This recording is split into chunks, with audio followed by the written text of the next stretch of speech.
always have a trauma kit close by if I'm anywhere near firearms, or more importantly, other people using firearms. I carry a small kit that will easily fit in my day pack, upland vest, or even turkey vest.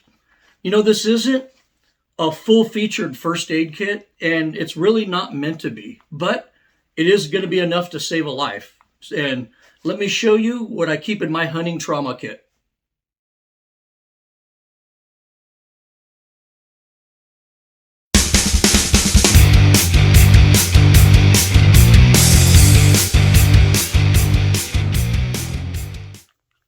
To start things off, I always have a tourniquet in my kit.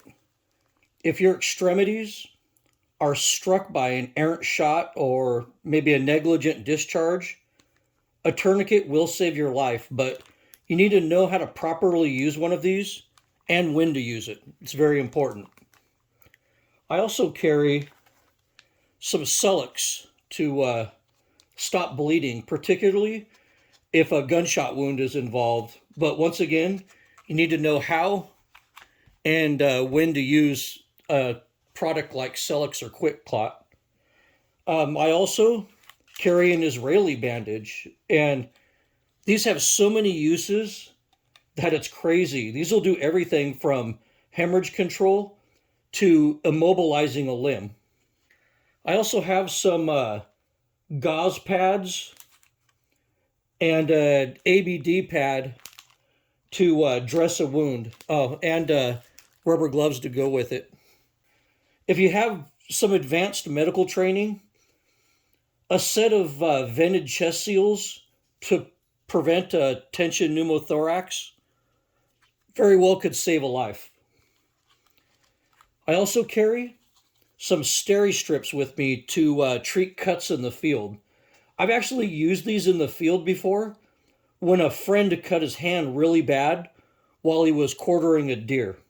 I always carry moleskins in my kit in case I get a hot spot in my hunting boots, and these will absolutely save a hunt. Trust me on that. I also carry antiseptic wipes, ointment, and some Band-Aids just for small cuts and scrapes. And, I have a tube of extra strength Tylenol just for pain or aches on my old body, or even a headache out in the field. And a headache out in the field while you're hunting can be a real pain in the ass. And I always carry a set of tweezers with me while I'm hunting to remove thorns, cactus, bee stings, and splinters. And I'll honestly say, out of everything in this kit, these definitely get used the most.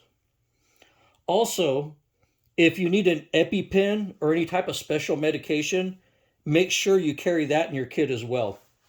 So this is a very simple kit that I use, and this kit will clear through TSA in a carry-on bag for flights. But don't confuse this this kit with a full first aid or medical kit. This is simply a personal trauma kit while you're out hunting light on the foot. And just so you know, this is the medical bag I keep at home, and it has everything from doing sutures to doing IVs. It's got everything in it. And this is the first aid kit that I carry in my Jeep. Basically has everything with it. And this is my personal trauma kit that I take hunting with me. And you can see the obvious size difference between these. If it was any bigger than that, I probably wouldn't carry it at all. Of course, you can go online and get one of these commercial ITK kits or individual trauma kits that they sell online, for anywhere from $40 to $100. But, I prefer to put my own trauma kit together. And my viewers have to remember, I live out west, and if I'm out in one of the D zones or the X zones hunting, I might be out there for a 12, 13-hour day out in the field by myself. So when I pack my pack, I got to be smart, and ounces really add up. Ounces mean something. So with this trauma kit right here, as you can see, that's 12.5 ounces. So, you know, you really wouldn't want to go any heavier than that for any type of trauma or first aid kit that you're going to put in a pack for hiking around all day for deer.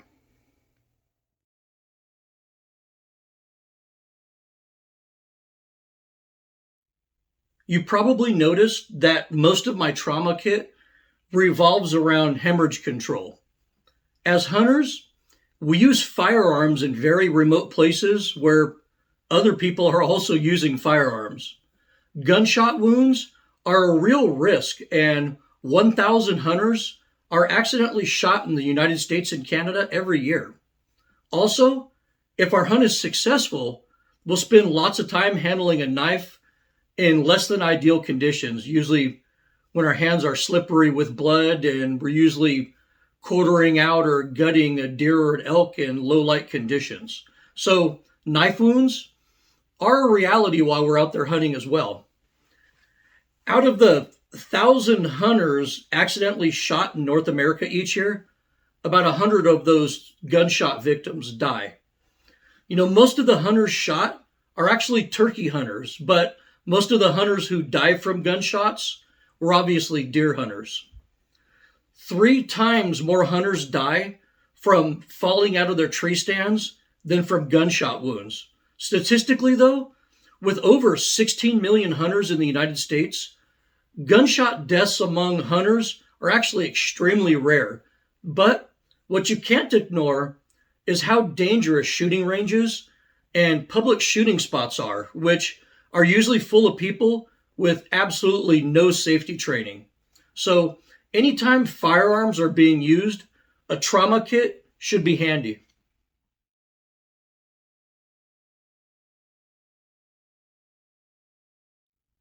Also be mindful that most of the stuff in this kit is totally useless if you don't know how to properly use it. You know, you can read books or watch YouTube videos, but nothing will ever beat real life instruction. You know, everybody should be trained in CPR and stay up to date on it.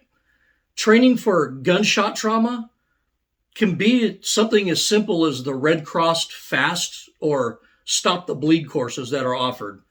Or, you know, you could take more in-depth private courses. You know, I took trauma courses before I became an NRA instructor. And then after that, I learned more from multi-day classes at places like MedTac and FrontSight. But the most important first aid items that I carry are not in this kit. The most important first aid item is the ability to communicate. Cell phones have saved the lives of more hunters than any bandage or tourniquet ever has. And as their coverage expands, they become more and more useful to us. You know, and in addition to summoning medical rescue, cell phones are also an important navigation tool, you know, even when you don't have cell service. Hunters rarely get lost like they used to, you know, because most of us use apps like OnX. And as my viewers know, I also spend a lot of time in remote places around the world. So I usually carry my Garmin InReach Mini 2 on me as well. And this lets me communicate and navigate by satellite anywhere on the planet, you know. And of course, when I travel abroad, I always purchase rescue insurance as well. You know, I can be in a remote corner of the Zambezi Valley or on a boat in the middle of the Sea of Cortez and still text my family or send out an SOS in an emergency.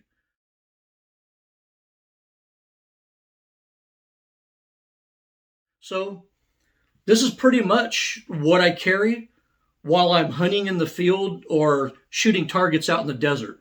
You know, I like to keep my kit very simple and mostly focused on controlling hemorrhaging. You know, don't overthink this kit like most of you are going to do. You know, you don't need trauma shears when you have the sharpest hunting knife in the world with you. You don't need iodine tablets. As a matter of fact, 1988 called, they want their iodine tablets back. As a matter of fact, I bet you if you own iodine tablets and you check them, they probably expired in 1988. Real backcountry hikers and hunters have moved on from iodine tablets decades ago.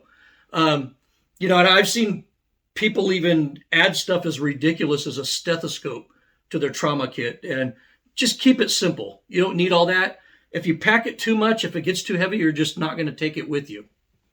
There's a lot of keyboard medical experts out there that are going to flood the comment section below telling me to add things that I don't absolutely need. And the truth is, if my kit was bigger than this, I probably wouldn't carry it in the field. So don't overdo your trauma kit and try to make it into something it's not. This isn't some type of first aid kit you keep in your Jeep or in your office.